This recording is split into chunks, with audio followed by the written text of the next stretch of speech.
여러분 혹시 김치통을 열자마자 보이는 그 하얀 막 징그럽다고 바로 버리셨나요? 그렇다면 수십만 원 어치의 유산균 덩어리를 내다 버린 걸 수도 있습니다. 반대로 괜찮겠지 하고 드셨다가 병원 신세를 지게 될 진짜 위험한 신호일 수도 있는데요. 저도 얼마 전까지만 해도 김치 위에 뭐가 생기면 무조건 버렸거든요. 그런데 알고 보니 제가 버린 게 천연 유산균 10억 마리였다는 사실. 오늘 1분만 늦게 알아도 평생 후회할 김치 하얀 막의 비밀 확실히 파헤쳐 드릴게요. 이 영상 끝까지 보시면 김치 위에 뭔가 생겼을 때 0.1초 만에 먹어도 되는 건지 버려야 하는 건지 판단하실 수 있게 되실 겁니다. 먼저 질문 하나 드릴게요. 김치 위에 생긴 하얀 막 이게 뭘까요? 곰팡이일까요? 아니면 유산균일까요? 정답은 둘 다일 수도 있고 둘 다 아닐 수도 있어요. 이게 무슨 말인지 지금부터 자세히 알려드릴게요. 사실 김치통을 열었을 때 하얀 것이 보이면 정말 당황스럽죠. 저도 처음에는 무조건 곰팡이라고 생각했거든요. 그런데 알고 보니 우리 선조들은 이걸 골마지라고 부르면서 오히려 김치가 잘 익었다는 증거로 여기셨대요. 골마지가 뭐냐고요? 쉽게 말하면 김치 속 효모가 공기를 만나서 꽃을 피운 거예요. 김치가 발효되면서 자연스럽게 생기는 현상이고 오히려 김치가 맛있게 익었다는 신호입니다. 그런데 왜 요즘 들어 이런 게 더 자주 생길까요? 옛날에는 김장독에 김치를 담갔는데 이런 게 잘 안 생겼거든요. 그런데 요즘은 김치 냉장고도 있고 플라스틱 통도 좋아졌는데 오히려 더 생기는 것 같아요. 이유가 있어요. 옛날 김장독은 땅 속에 묻어서 온도가 일정하게 유지됐고 김치가 국물에 완전히 잠겨 있었어요. 공기 접촉이 거의 없었던 거죠. 그런데 요즘 김치통은 자꾸 열었다 닫았다 하면서 공기가 들어가고 김치를 꺼내 먹으면서 위쪽이 국물 밖으로 나오잖아요. 그래서 효모가 공기를 만나서 골마지가 생기는 거예요. 김치 냉장고도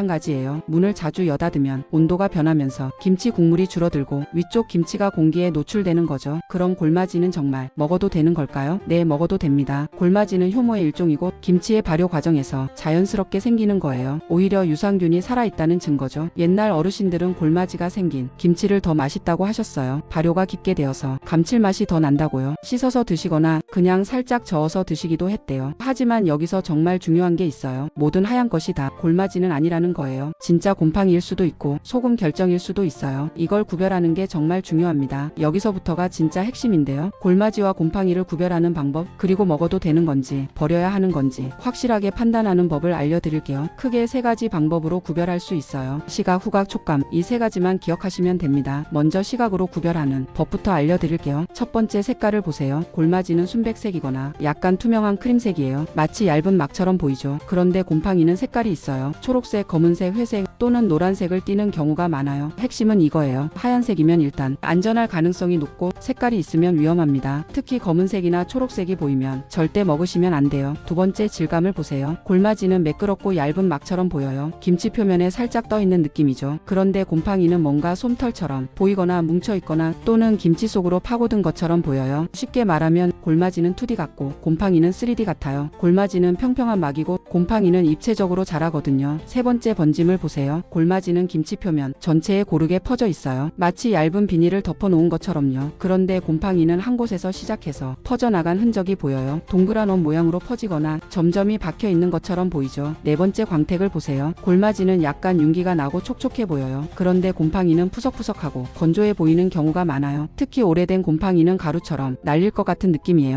여기서 꿀팁 하나 알려드릴게요. 소금 결정과 골마지를 헷갈리시는 분들이 많은데요. 소금 결정은 반짝반짝 빛나는 하얀 알갱이에요. 마치 설탕 가루를 뿌려놓은 것처럼 보이죠. 손가락으로 살짝 만져보면 거칠거칠하고 딱딱해요. 골마지는 부드럽고 미끈한 막이고 소금은 딱딱한 알갱이. 이렇게 기억하시면 됩니다. 이제 후각으로 구별하는 법을 알려드릴게요. 골마지가 있는 김치는 냄새가 어떨까요? 사실 골마지 자체는 거의 냄새가 없어요. 김치 본연의 시큼하고 감칠맛 나는 냄새만 나죠. 약간 막걸리 같은 술 냄새가 날 수도 있는데 이건 발효가 잘 되고 있다는 증거예요. 옛날 어르신들이 이걸 메주 냄새라고 표현하시는데 막걸리나 된장처럼 발효된 음식의 고유한 냄새예요. 불쾌하지 않고 오히려 구수한 냄새죠. 그런데 곰팡이가 핀 김치는 냄새가 확연히 달라요. 첫째, 톡소는 퀴퀴한 냄새가 나요. 마치 오래된 걸레나 썩은 것 같은 냄새죠. 둘째, 비릿한 냄새가 나요. 김치의 시큼한 냄새와는 완전히 다른 뭔가 상한 것 같은 냄새예요. 핵심은 이거예요. 구수하고 시큼한 냄새는 괜찮지만 퀴퀴하고 비릿한 냄새는 위험합니다. 냄새를 맡을 때 주의할 점이 있는데요. 김치통을 열자마자 바로 코를 대고 맞지 마세요. 발효된 김치는 이산화탄소가 많이 나와서 머리가 아플 수 있어요. 통을 열고 10초 정도 기다렸다가 살짝 부채질해서 냄새를 맡아보세요. 이제 촉감으로 구별하는 법을 알려드릴게요. 골마지는 만져보면 어떨까요? 미끌미끌하고 부드러워요. 마치 얇은 젤리 같은 느낌이에요. 손가락으로 살짝 누르면 쉽게 부서지면서 김치 국물에 섞여요. 젓가락으로 살짝 건드려보면 쉽게 떠서 올라오고 물에 씻으면 깨끗하게 씻겨나가요. 김치의 흔적이 거의 남지 않죠. 그런데 곰팡이는 촉감이 완전히 달라요. 첫째 뿌리를 내린 것처럼 김치에 단단히 붙어 있어요. 젓가락으로 건드려도 잘 안 떨어지죠. 둘째 만지면 푸석푸석하거나 끈적끈적해요. 골마지처럼 미끈하지 않아요. 셋째 물에 씻어도 잘 안 씻겨요. 색깔이 김치에 배어버리거나 곰팡이 뿌리가 김치 속까지 파고들어 있는 경우가 많아요. 여기서 정말 중요한 팁을 드릴게요. 곰팡이는 우리 눈에 보이는 것보다 훨씬 깊게 뿌리를 내리고 있어요. 겉으로 보이는 건 곰팡이의 꽃부분이고 실제로는 김치 속 깊이 균사가 퍼져 있을 수 있어요. 그래서 곰팡이가 핀 부분만 걷어내고 나머지를 먹으면 안 됩니다. 눈에 보이지 않는 곰팡이, 독소가 김치 전체에 퍼져 있을 수 있거든요. 자, 여기까지 구별법을 배우셨는데요. 이제 실전 팁을 알려드릴게요. 만약 김치 위에 하얀 막이 생겼는데 색깔은 순백색이고 냄새도 시큼한 김치 냄새만 나고 만져보니 미끈하다면 이건 골마지일 확률이 99%예요. 먹어도 됩니다. 어떻게 먹냐고요? 방법은 3가지예요. 첫 번째 방법은 그냥 저어서 섞어 먹기. 골마지는 효모니까 김치랑 섞어서 드셔도 전혀 문제 없어요. 오히려 유산균이 더 많아져서 장 건강에 좋죠. 두 번째 방법은 걷어내기. 징그럽다 싶으시면 국자로 살짝 떠서 걷어내세요. 그러면 깨끗한 김치가 나와요. 걷어낸 부분은 버리셔도 되고요. 세 번째 방법은 씻어내기. 이게 제일 깨끗한 방법인데요. 김치를 꺼내서 찬물에 살짝 헹궈주세요. 골마지는 물에 쉽게 씻겨 나가거든요. 여기서 꿀팁. 씻을 때 물에 식초를 한 방울 넣으세요. 식초가 효모 특유의 군내를 없애주고 김치를 더 아삭하게 만들어줘요. 물 1리터에 식초 1티스푼 정도면 충분합니다. 설탕을 살짝 넣는 것도 좋아요. 설탕이 김치의 신맛을 중화시켜 주거든요. 물 1리터에 설탕 반 티스푼 정도 넣고 김치를 헹궈보세요. 그런데 반대로 김치 위에 뭔가 초록색이나 검은색이 보이고 냄새도 키키하고 만져보니 뿌리를 내린 것처럼 단단하다면 이건 곰팡이일 확률이 99%예요. 절대 먹으시면 안 됩니다. 곰팡이가 핀 김치는 어떻게 해야 할까요? 안타깝지만 통째로 버리셔야 해요. 곰팡이가 보이는 부분만 걷어내고 나머지를 먹으면 안 돼요. 왜냐하면 곰팡이는 눈에 보이는 것보다 훨씬 깊게 퍼져 있거든요. 곰팡이 독소는 열에도 강해서 끓여도 없어지지 않아요. 볶아도 마찬가지고요. 특히 아플라톡신이라는 곰팡이 독소는 간에 치명적이에요. 조금만 먹어도 간 손상이 올 수 있고 오래 먹으면 간암까지 유발할 수 있어요. 그러니까 아깝더라도 곰팡이가 핀 김치는 과감하게 버리세요. 여러분의 건강이 김치 한 통보다 훨씬 소중하잖아요. 아무리 씻어도 냄새가 너무 심하거나 색깔이 변했거나 김치가 흐물흐물하게 변했다면 그건 먹으시면 안 돼요. 이미 부패가 시작된 거예요. 골마지와 부패는 다릅니다. 골마지는 발효이고 부패는 상한 거예요. 발효는 우리 몸에 좋지만 부패는 우리 몸에 해로워요. 판단하는 기준은 간단해요. 김치가 원래 모양을 유지하고 있고 아삭한 식감이 남아있으면 발효예요. 그런데 김치가 물러지고 형태가 무너지면 부패예요. 이제 원천적으로 골마지가 안 생기게 하는 방법을 알려드릴게요. 골마지가 생기는 이유는 간단해요. 김치가 공기와 접촉하기 때문이에요. 그러니까 공기 접촉을 최소화하면 골마지가 안 생겨요. 첫 번째 방법은 김치를 국물에 완전히 잠기게 하는 거예요. 김치통에 김치를 담을 때 김치가 국물 밖으로 나오지 않게 꾹꾹 눌러 담으세요. 국물이 부족하다 싶으면 소금물을 만들어서 부어주세요. 물 1리터에 소금 1큰술을 녹여서 김치 위에 부으면 돼요. 김치가 완전히 국물에 잠겨야 공기와 접촉하지 않아요. 두 번째 방법은 비닐로 밀착시키는 거예요. 이게 정말 효과적인데요. 김치를 담은 후 랩이나 비닐을 김치 표면에 밀착시켜서 공기 주머니가 하나도 없게 만드세요. 방법을 자세히 알려드릴게요. 랩을 김치통보다 넓게 잘라주세요. 그 다음 랩을 김치 표면에 올려놓고 손으로 꾹꾹 눌러서 공기를 완전히 빼내세요. 김치와 랩 사이에 공기가 전혀 없어야 해요. 랩이 김치 표면에 딱 붙어 있으면 효모가 산소를 만날 수 없어서 골마지가 안 생겨요. 이 방법이 제일 간단하고 효과적이에요. 세 번째 방법은 김치 국물 농도를 조절하는 거예요. 국물이 너무 묽으면 김치가 뜨면서 공기와 접촉하기 쉬워요. 그래서 국물을 좀 걸쭉하게 만들어주는 게 좋아요. 어떻게 하냐고요? 김치를 담글 때 찹쌀풀을 좀 더 넣으세요. 찹쌀풀이 국물을 걸쭉하게 만들어서 김치가 뜨지 않게 해줘요. 김치가 국물 속에 잠겨 있으면 골마지가 안 생기죠. 네 번째 방법은 온도를 일정하게 유지하는 거예요. 온도가 자꾸 변하면 김치 국물이 팽창했다 수축했다 하면서 김치가 국물 밖으로 나와요. 김치 냉장고가 있으시면 온도를 0에서 4도로 일정하게 유지하세요. 김치통을 자주 여닫지 마시고요. 한번 꺼낼 때 여러 번 먹을 만큼 꺼내서 작은 통에 덜어놓고 드세요. 일반 냉장고에 보관하시는 분들은 냉장고 안쪽 깊숙한 곳에 김치를 보관하세요. 문 쪽은 온도 변화가 심하거든요. 안쪽 선반, 제일 아래 칸이 가장 온도가 일정해요. 다섯 번째 방법은 김치를 소분해서 보관하는 거예요. 큰 통에 김치를 가득 담으면 위쪽 김치가 공기에 노출되기 쉬워요. 그러니까 작은 통 여러 개에 나눠 담으세요. 작은 통에 담으면 한 번 먹을 만큼만 꺼내서 먹을 수 있어서 나머지 김치는 공기와 접촉하지 않아요. 이 방법이 골마지 예방에 정말 효과적이에요. 마지막으로 옛 어르신들의 지혜를 하나 알려드릴게요. 김치 위에 무청을 얹어 두시는 거예요. 무청이 김치를 눌러주면서 동시에 공기와의 접촉을 막아줘요. 무청이 없으시면 배추 겉잎을 크게 펴서 김치 위에 덮어주셔도 돼요. 자연스러운 뚜껑이 되는 거죠. 자, 여러분, 오늘 배운 내용을 정리해 볼까요? 김치 위에 생긴 하얀 막, 이게 골마지인지 곰팡이인지 구별하는 법을 배우셨죠? 핵심만 다시 정리하면 이렇습니다. 첫째, 색깔을 보세요. 순백색이면 골마지, 색깔 있으면 곰팡이. 둘째, 냄새를 맡으세요. 구수하고 시큼하면 골마지, 퀴퀴하고 비리면 곰팡이. 셋째, 만져보세요. 미끈하고 부드러우면 골마지, 뿌리 박힌 것처럼 단단하면 곰팡이. 한 줄로 요약하면 하얀 건 보약, 색깔 있는 건 독약. 그리고 골마지가 안 생기게 하려면 김치를 국물에 완전히 잠기게 하고 랩으로 밀착시키고 온도를 일정하게 유지하세요. 이 방법들만 지키시면 골마지 걱정 없이 김치를 오래오래 보관하실 수 있어요. 김치 하나 제대로 보관하는 것만으로도 가족의 건강을 지킬 수 있어요. 오늘 영상이 도움이 되셨다면 주변 친구분들께 이 영상을 공유해주세요. 아까운 김치 버리는 일이 없게 해드리고 싶어요. 구독, 좋아요, 알림 설정 꼭 부탁드리고요. 댓글로 여러분이 김치 보관 노하우도 공유해주시면 정말 감사하겠습니다. 다음 영상에서 더 좋은 건강 정보로 찾아뵙겠습니다. 건강하세요, 여러분.